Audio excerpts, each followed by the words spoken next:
Hi சுவக்டேஸ், கோவத்தில் யோசிக்காமல் மாற்றி விடுறாள் நீங்கள். அப்போ இந்த வீடியோ கண்டிப்பாக உங்களுக்கு தான். கோவம் கோவம் என்ன நேச்சுரலாக எல்லாருக்கும் வர்றது தானே.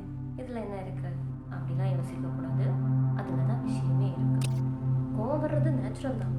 பட் நம்ம எடுத்த பெரிய பெரிய பேட் டெசிஷன் எல்லாமே அந்த கோவத்தில் எடுத்த டெசிஷனாக தான் இருக்கும். உன்னோட ஷார்ட் டெம்பர் உன்னோட லாங் டேர்ம் ரிலேஷன்ஷிப்பை கூட பீஸ் ஆக்கிடும். சும்மாவாக சொல்லிட்டு போனார், தீயினால் சுட்ட புண்ணுள்ளாறு மாறாதே நாவினால் சுட்டபடுன்னு. கோவத்தில் கத்தி பேசிடுறது ரொம்ப ரொம்ப ஈஸியான ஒன்று தான். பட் பொறுமையாக இருக்கதா ஒரு கட்ஸ் வேணும். நாய் பூனை இந்த மாதிரி அனிமல்ஸ் தான் கோவம் வந்தால் டக்குன்னு யார் என்னன்னு பார்க்காம ரியாக்ட் பண்ணிடும்.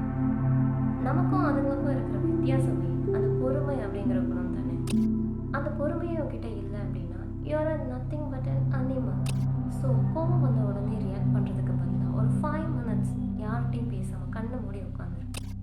தப்பே இல்லை, கண்ணை மூடி உட்காந்துரு. அந்த டைமில் நீ எதை பற்றியும் திங்க் பண்ண வேணாம். பிகாஸ் நீ கோவத்தில் பண்ணுற சில மிஸ்டேக்ஸ்லாம் சாரி சொன்னால் கூட சரி பண்ண முடியாது. அதுக்காக நான் உனக்கு கோவமே படக்கூடாது, உனக்கு கோவமே வரக்கூடாது அப்படின்னு சொல்ல வரல. கோவப்படு, கோவம் வரணும். எதுக்கு வரணுமோ அதுக்கு கண்டிப்பாக கோவம் வந்தே ஆகும். பட் அந்த கோவத்தை உன்னால்